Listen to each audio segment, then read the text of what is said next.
आप सभी को नमस्कार। बीएससी सेकेंड ईयर में फिजियोलॉजी की बुक में एक नया टॉपिक है एक्सक्रीशन ऑफ सीक्रेशन और इसमें भी एब्जॉर्प्शन ऑफ वाटर के बारे में विस्तार से हम चर्चा करेंगे। और एब्जॉर्प्शन ऑफ वाटर और जल का शोषण शोषण जिसे हम हिंदी में क्या जानते हैं, एब्जॉर्प्शन ऑफ द वाटर शरीर में लगभग 2400 ml 2400 जल ग्रहण किया जाता है, जिसका लगभग 1400 ml यूरिन के साथ में एक दिन में बाहर निकल दिया जाता है।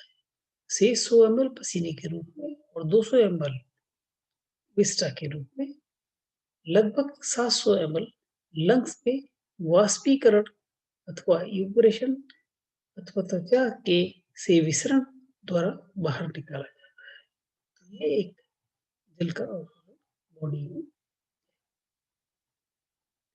में प्रकनलिका के समीपस्थ कुंडलित भाग में लगभग 80% पानी का अवशोषण निष्क्रिय परिवहन द्वारा किया जाता है। इसे अविकल्प अवशोषण कहते हैं और जल का यह अवशोषण सोडियम परिवहन एवं जल वाहक अणुओं द्वारा नियंत्रित रहता है। जल सोडियम और अन्य पदार्थ नलिका की गुहा से नलिका की भित्ति द्वारा बाहर नलिका तरल प्रवेश करते हैं। पदार्थों की मात्रा में वृद्धि हो जाती है। इस प्रकार नलिकीय कुंडलिका में जल की मात्रा सोडियम से अधिक हो जाती है। इस कारण नलिका तरल और बाहर नली की तरल के मध्य में परासरणीय ग्रेडियंट उत्पन्न हो जाती है। इसे जल वह नलिका तरल के विसरित होना प्रारंभ हो जाता है। ग्लोबुलर फिल्ट्रेशन में उपस्थित जल का अवशोषण एंटी डाययूरेटिक हार्मोन्स ईडीएच द्वारा नियंत्रित किया जाता है। जल की सांद्रता कम होने पर पश्च पीयूष ग्रंथि एडीएच का स्त्रावण प्रारंभ कर देती है, जिससे दूरस्थ नलिका और संग्रहण नलिका को कोशिकाओं की जागरूकता बढ़ जाती है। इस कारण कोशिकाओं में अधिक वाहक अणु गुजरना प्रारंभ कर देते हैं। इसके साथ ही अवशोषित भी कर दिया जाता है। इस प्रकार फिल्ट्रेशन का लगभग 18% जल अवशोषित किया जाता है, जिसे विकल्पी अवशोषण कहते हैं। आप देख रहे हैं आप डायग्राम, इनमें कितना कितना का अब्जॉर्प्शन हुआ है।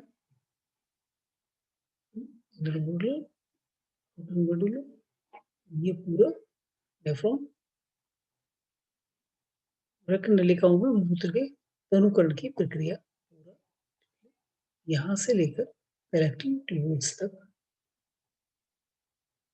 जीएफआर और मूल मूत्र में उपस्थित विभिन्न पदार्थों की मात्रा को हम जब स्टडी करते हैं, जैसे सोडियम रुधिर में ग्लोबुलर फिल्ट्रेशन में आने वाली मात्रा 600 ग्राम पर डे, जबकि मूत्र के साथ जो बाहर निकलता है वो 6 ग्राम। इसी तरह पोटेशियम 35 ग्राम है, वो इधर 2 ग्राम है। कैल्शियम 5 ग्राम और ये 0.2 ग्राम। इस तरह से ये अलग अलग ग्लूकोज, वाटर, यूरिया आदि का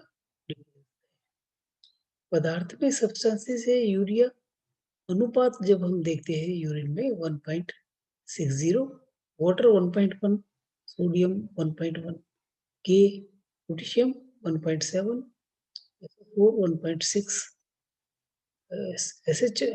NH4 1.400 और क्रिएटिन ये 1.100।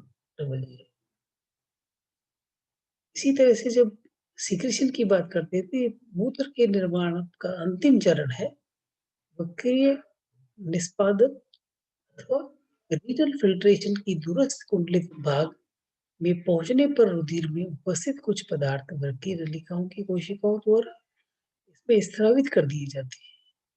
पदार्थ ऐसे होते हैं जो कोशिका कुछ धमनियों में ग्लोमेरुलर फिल्ट्रेशन में छनकर नहीं आ पाते हैं। प्रकार रुधिर में उपस्थित अपशिष्ट पदार्थों को वृक्कीय निस्पंद में स्रावित करने की क्रिया को स्रावण कहा जाता है। इस क्रिया के कारण शरीर का समस्थानिक तंत्र स्थिर बना रहता है तथा वृक्कीय नलिका की गुहिका में उपस्थित पदार्थ मूत्र का निर्माण करता है जो शरीर के बाहर निष्कासित किया जाता है। यदि इस रुधिर प्लाज्मा ग्लोमेरुलर फिल्ट्रेशन और मूत्र में क्रिएटिन की मात्रा की और तुलनात्मक अध्ययन करें तो ये पता चलता है कि पदार्थ रुधिर प्लाज्मा और ग्लोमेरुलर फिल्ट्रेशन में 0.001 यूरिन और 0.0075 की अपेक्षाकृत कम होता है। इस प्रेक्षण से यह प्रश्न उठता है कि क्रिएटिन की मात्रा प्लाज्मा और फिल्ट्रेशन की अपेक्षा मूत्र में अधिक कैसे? इस पर एक ही उत्तर संभव है कि यदि पदार्थ नलिका के किसी भी भाग के द्वारा ग्लोमेरुलर फिल्ट्रेशन अथवा रखीय निष्पादन में समायोजित किया जाए। इसी के साथ ये चैप्टर आपका यही खत्म होता है। नेक्स्ट टाइम टॉपिक विस्तार से